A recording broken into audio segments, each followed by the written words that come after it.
Marketing is changing fast, and Contentful is built for what's next. Our AI-powered content platform helps teams structure, manage, and scale content effortlessly so brands can deliver the personalized digital experiences customers expect. Learn more at Contentful.com. You know that feeling when someone shows up for you just when you need it most? That's what Uber is all about. Not just a ride or dinner at your door. It's how Uber helps you show up for the moments that matter. Because showing up can turn a tough day around or make a good one even better. Whatever it is, big or small, Uber is on the way. So you can be on yours. Uber, on our way.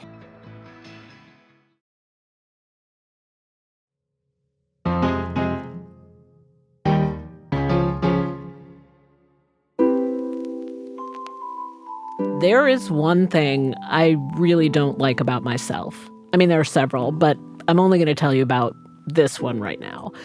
It can be the most beautiful day, like it's springtime, cherry blossoms, every direction you look, and immediately, instinctively, my mind will scan for the one thing wrong. Like, gross, there's pollen all over that car. I have definitely tried over the years to do this or that to counteract it, like cultivate a more positive mindset or start my day by saying 3 things I'm grateful for. But I think there's just a part of me that thinks, well, that's just how Hannah is. Like, there's some core of Hannah Rosen, whether it's genetic or epigenetic or learned, that will always scan for the negative. I'm Hannah Rosen. This is Radio Atlantic. And today, we're talking about personality, what it is, and whether it's something you can actually change. So many decades ago, William James did come up with this theory that personality is sort of set like plaster at age 30, and it never softens again after age 30. That's staff writer Olga Khazan. And the William James she's talking about is considered the father of American psychology. But his view of personality doesn't hold up to modern scrutiny. There wasn't a whole lot of research on personality or psychology. It just wasn't really like a developed science. So when researchers started doing more modern studies about this, what they found after following, the same group of people for decades and decades is that most people actually do change. And if they do stuff to try to change, they kind of change even faster. Like me, Olga had things about her personality that she wished she could change. And when she learned that it's not so set in stone, she thought she'd give it a try. She made it a months-long project, an experiment. And she wrote about it in a new book called Me, But Better. So I love this idea. I find it very inspiring, as I'm sure a lot of people do. Why did you start it? Like, obviously there were things about yourself that you didn't like, which there are things about all of us that we don't like. But what was it in your case?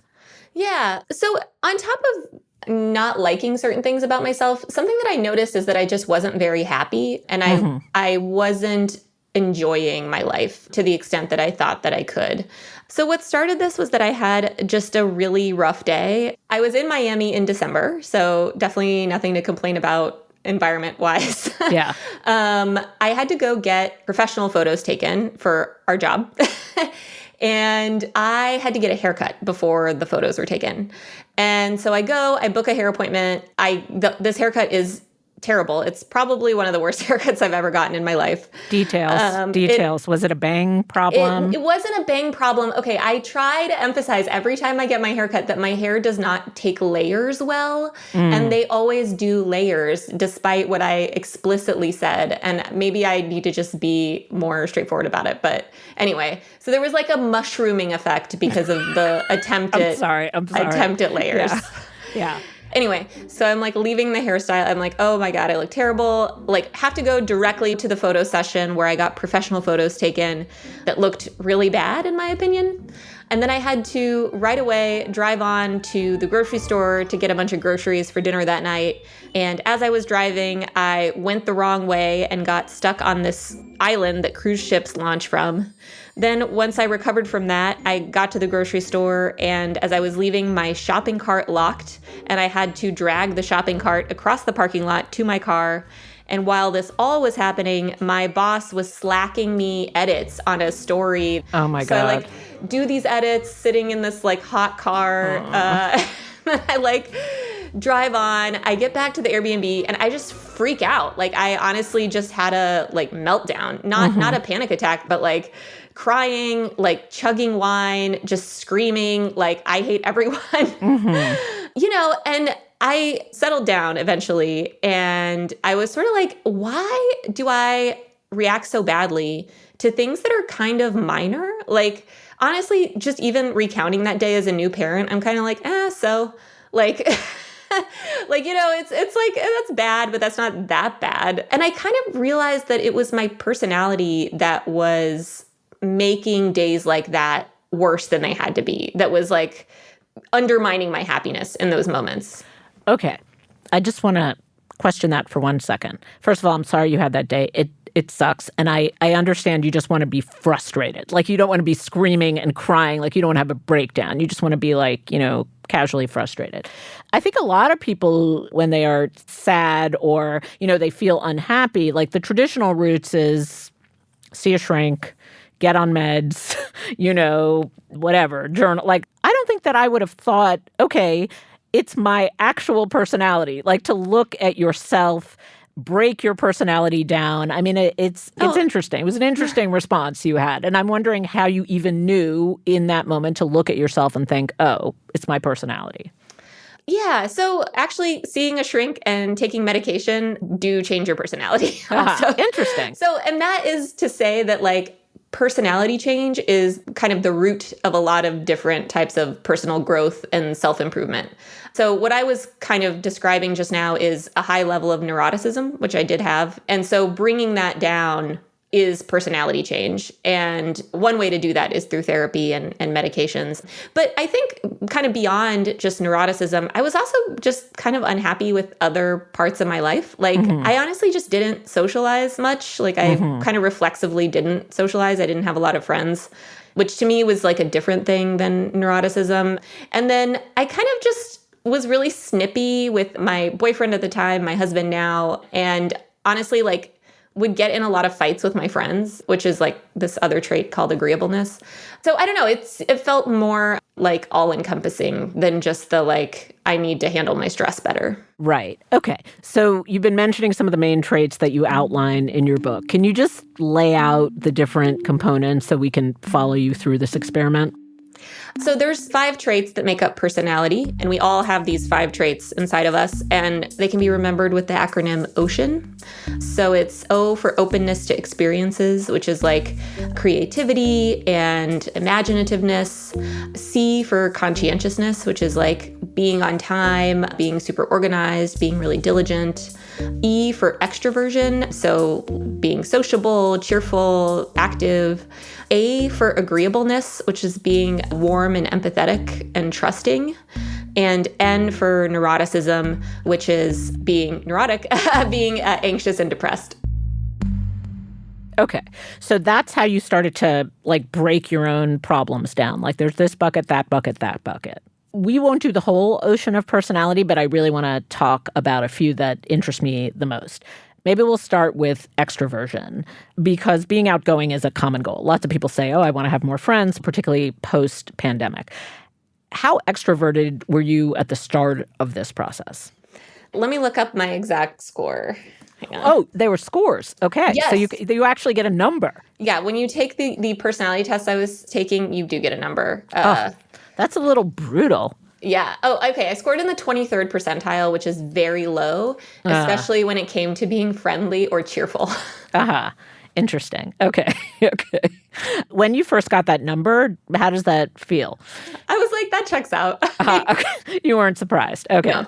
So how did you go about this? Like that's the kind of thing where someone would say, okay, well, I'm just not that extroverted. And one road would be acceptance. I'm just not that extroverted. I'm going to stay home and watch TV a lot. Yeah, and I did that road for a long time. So one kind of interesting twist here is that when psychologists take a bunch of introverts and they tell them, go out and act like extroverts for a few minutes, go socialize, go hang out. And then they come back and they're like, how do you feel? They actually say they feel happier. And they also say they feel more like themselves. Something about your saying that makes me nervous. I think it's just because of the Susan Cain book, Quiet, where we've come to appreciate the power of introverts, Yeah. What do you say about that? So, yeah, I mean, I think I really, really liked the book Quiet, and I really like Susan Cain personally. I just think that there are benefits for introverts to occasionally act like extroverts. I think it's okay to still identify as an introvert and to appreciate all of the perks that come with that, but to also occasionally be able to at least try on this more outgoing personality trait. So when you set out to try and change this part of yourself, raise your score, we'll just put it that way, concretely, were you saying to yourself, I want to change Olga and make Olga not an introvert, or I want to try on extroversion for sometimes, like a costume, or I want to change my score? What was your goal? My goal was to change my score, so to be more extroverted. I didn't think it would work well enough to make me an extrovert. In the end, I think my latest test that I took did put me at technically in the extrovert category, but I didn't think that it would work that well. Okay, so how did you do it? I signed up for a bunch of activities and went to them. I signed up for improv comedy, a sailing club, a bunch of meetups. Wow. And I threw a party at my house for the first time. Wow. And all the while, just so people understand what this kind of experiment is like in case they want to try it, are you uncomfortable? Surely you're going against what you initially called natural inclinations. So I ended up doing improv for about 8 months or so. And probably for the first 6 months, every time I went, I felt this overwhelming sense of dread. You almost wish that you could get in a car accident on the way there so that you wouldn't have to go. That is extreme. I totally sympathize. I understand. Yeah. Is there any way to get out of this? Any way? Please, God, don't make me go. Yeah. I have extreme stage fright. Mm-hmm. And so you get there and you're all sitting in a circle.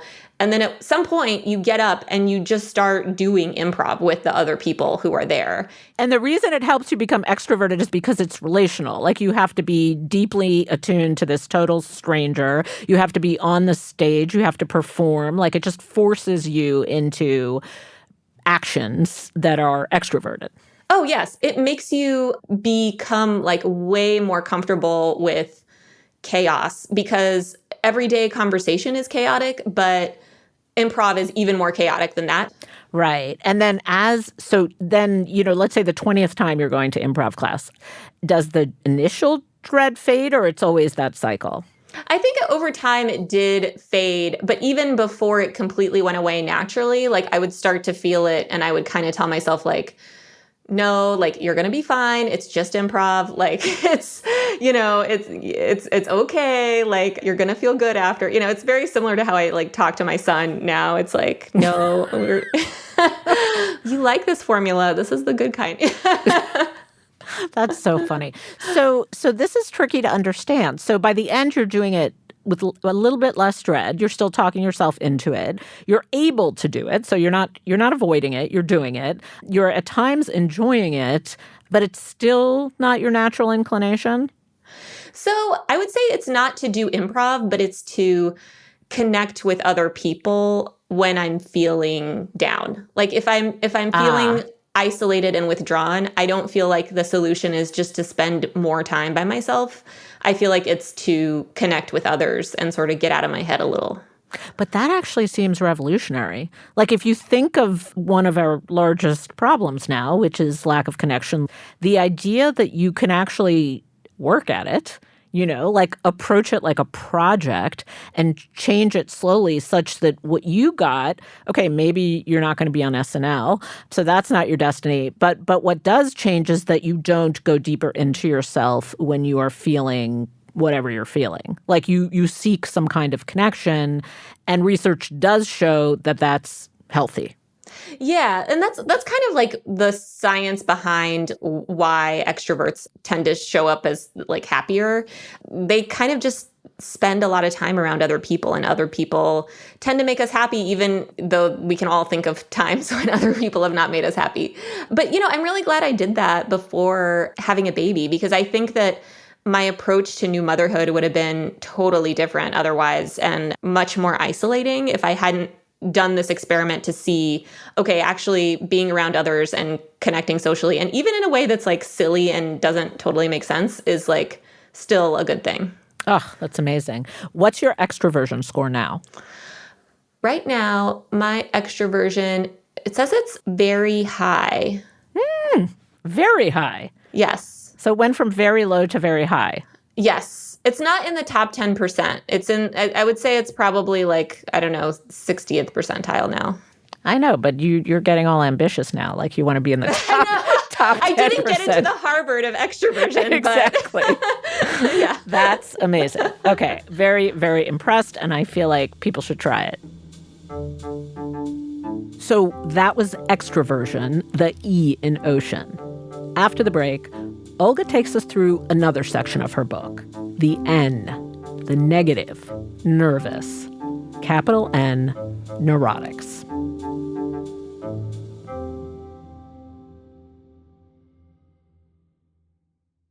If you're part of the 50% of people who attempt to quit vaping each year, you need to equip yourself with the right tools for the job. And there's no better tool to break up with your bad habit than this episode's sponsor, Fume, the award-winning flavored air device loved by over 500,000 customers. Fume is twice as effective as the solutions you've tried, and it's backed with lab-tested safety studies so both doctors and customers agree. Fume is the good habit, and it's 1/3 of the cost of your bad habit.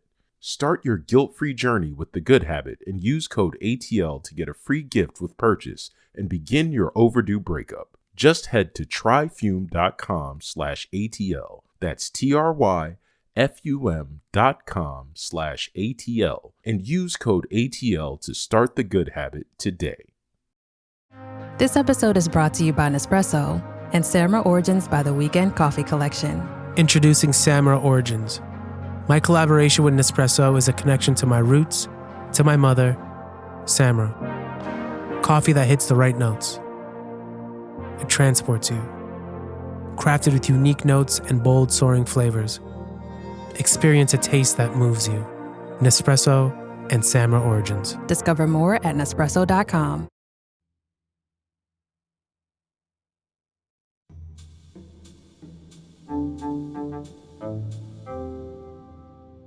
Okay, let's move on to the second trait that I want to talk about, which is neuroticism, the N of ocean. That is one that I think many people would like to change about themselves, myself included. What did your starting point there look like? I think I scored higher than like literally everyone else on Earth. Oh, I was in the I was in the 94th percentile. So you did get into the Harvard of neuroticism. Yes. Yeah. Excellent. I'm graduating. Yeah. And we're laughing, but like the feeling, I mean, everyone's version of neurotic is different. But can you talk a little bit about your own version? Like, what is it that bothered you about your neuroticism? So I was basically always anxious. Like, there just wasn't a time when I wasn't anxious. I was constantly thinking about stuff in the future that could go wrong, or stuff in the past that did go wrong, and like, why did I allow it to go wrong? When good things would happen, there was like no living in the moment or like appreciating the good thing. It was like on to the next thing that could go wrong. Right. Or like, oh, the sunset is great, but like the one yesterday was better. Like on vacation, like we would get to like some beautiful attraction or landmark of some kind, and I'd be like, okay, what's next? Like, Right. Like that kind of thing. Yeah. So you started out with Harvard level high baseline neuroticism. This one is hard to face, I will say. So what was your process of trying to change it? So I followed this like one study that's been done on personality change, but a lot of those suggestions were like a lot of gratitude journaling. And I did do that. But a lot of it was also meditation. which I know. Is there anything else? I know. I was like, seriously, I was like diving so deep into the like psychology. Is there like something where I can like walk backwards for a mile and be cured? You know how there are headlines sometimes that are like, this is the one thing you need to do. It's always meditation. So I'm like, you're not surprising me in this headline. Yeah. Yes. Yeah. It's always meditation. It was indeed meditation. So it was a meditation class that I took. It was like kind of like Buddhism for dummies, like during the day, like we would all gather and they would like do this PowerPoint with kind of very basic Buddhist ideas. And then we had to meditate for 45 minutes a day. As beginners? Yes. That's an intimidating amount of time. It was really, really, really hard. I honestly don't think I could do it with a kid now. I don't really have 45 minutes anymore. But I think if people are like trying this at home, like I think they should start with way less because it can feel so daunting that you're like, why even bother, you know? And there's a lot of meditations out there that I also found effective that are much shorter, like 10 or 15 minutes.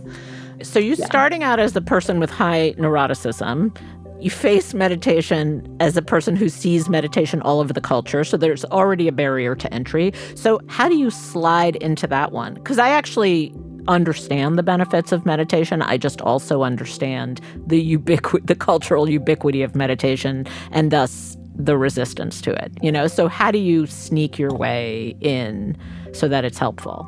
Yeah, so I basically was like dragged kicking and screaming. And unlike with improv, I didn't enjoy it at any point. Like, so we would have these like phone calls with our meditation teacher to see like how things were going. And basically all my phone calls were like all about how much I hated meditation. Which is like, maybe neurotic, like... I'm not doing it right. Yeah, I was like, can I listen to music? Can I listen to a podcast? Like, can I wash the dish? She's like, no, like you need to be there and like sit with whatever comes up and like whatever stuff she said. I was like, that doesn't make any sense. We had like a all-day meditation retreat where all we did was meditate all day. Wow. It was like the worst day of my life. I like hated it so much. Like, oh my God. And they were, at one point, I think they got frustrated with me because they're like, you sound like you're striving and like you're not supposed to strive in meditation. And I was like, yeah, of course I'm striving. So it was just so hard and so painful, and it worked. Whoa. Okay. So can you describe how the turn happened? I think many people would want to know. So I don't think there ever was a turn. I sort of hated it all the way through the like retreat. And then I took the test like not long after the retreat. And my neuroticism had actually fallen so much that it was considered low. It was in the 39th percentile. Wait, you went from 97% to low? Yeah, I no longer scored like extremely high or whatever it was. But I will say it was mostly because of a change in my depression score. Like, so I have really, really high anxiety, and I also had high depression. Mm-hmm. And my depression went down by a lot. And my anxiety also went down a little, but not by as much. And what do you attribute that to? I mean, that's amazing. Like, going down on depression or anxiety is fantastic. So what do you attribute it to? Do you attribute it to the meditation or to the act of focusing on yourself for some amount of time so that you're taking your depression seriously, or what was it? So two-part answer here. One is that, so this class that I took called MBSR has gone head-to-head with the antidepressant Lexapro, and it actually works allegedly as well as Lexapro. So there is kind of precedent for it bringing down anxiety and depression. And I think the answer, maybe it was the meditation just like working in the background, like sweeping away the cobwebs or whatever without me like noticing, because it's like you're supposed to just let your thoughts pass like clouds or whatever.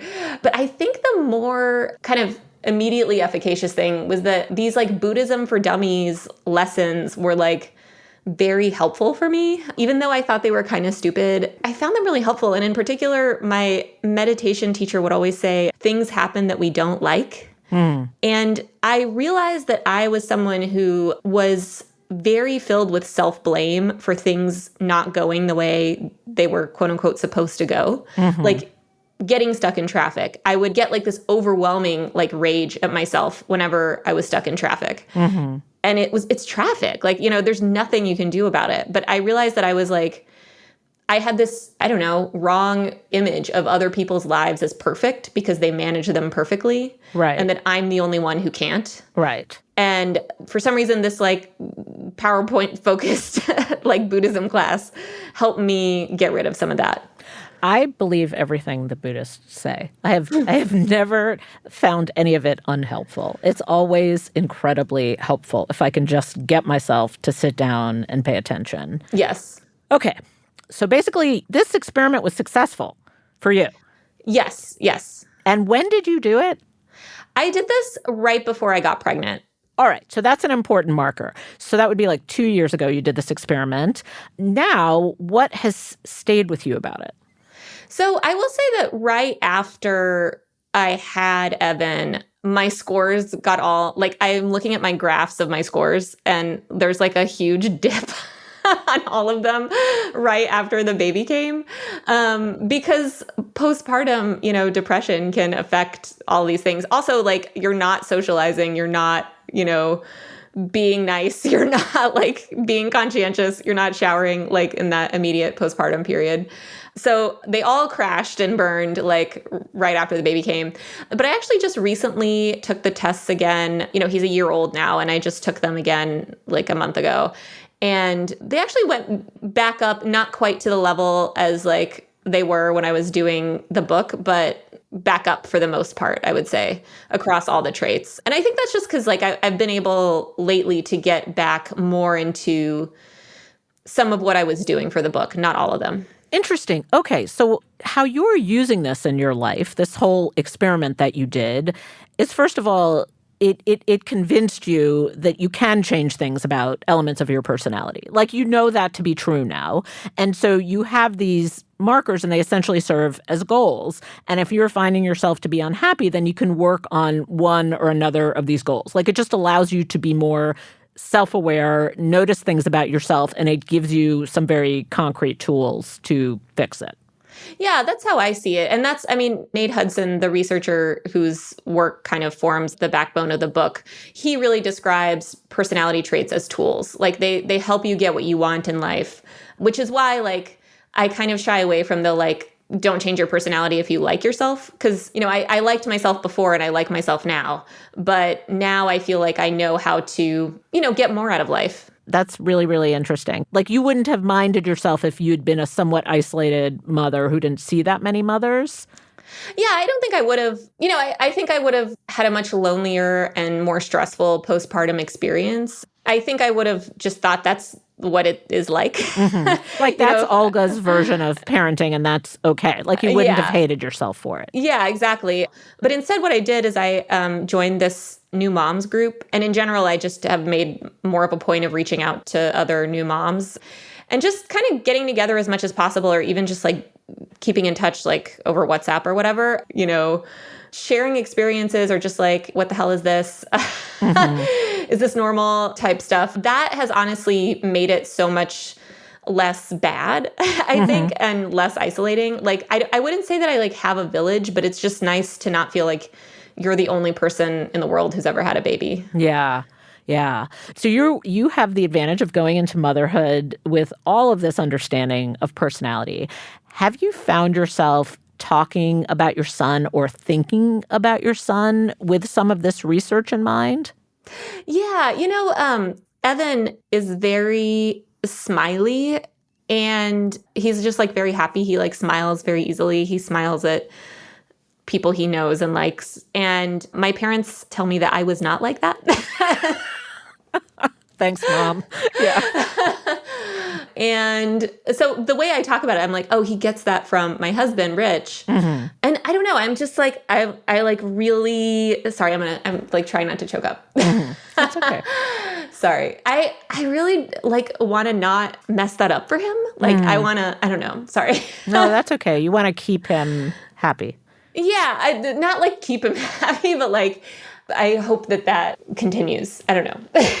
Yeah, no, I thought you were going somewhere different. I thought what you were going to say is, I don't want to think about his personality as fixed. Like, I want to allow him, like, if he wants to be unhappy or if he wants to be, if he wants to be a different way or throw a temper tantrum, that's okay. Like, I will keep in mind that we can move towards a goal later. But I think what you're saying is more, simple and beautiful. And I appreciate that. I'm sorry that your mom was... It's like when my mom used to tell me how much cuter my brother was than me as a baby. Every single time we look at baby pictures. Lovely. Yeah. Well, Olga, thank you so much. I feel like this will inspire a lot of people to try it. So thank you so much for writing it down. Yeah, absolutely. Thanks so much for having me on. This episode of Radio Atlantic was produced by Kevin Townsend and edited by Claudina Bade. We had engineering support from Rob Smerciak, fact-checking by Genevieve Finn. Claudina Bade is the executive producer of Atlantic Audio, and Andrea Valdez is our managing editor. Listeners, if you like what you hear on Radio Atlantic, remember, you can support our work and the work of all Atlantic journalists when you subscribe to The Atlantic at theatlantic.com/listener. I'm Hannah Rosen. Thank you for listening.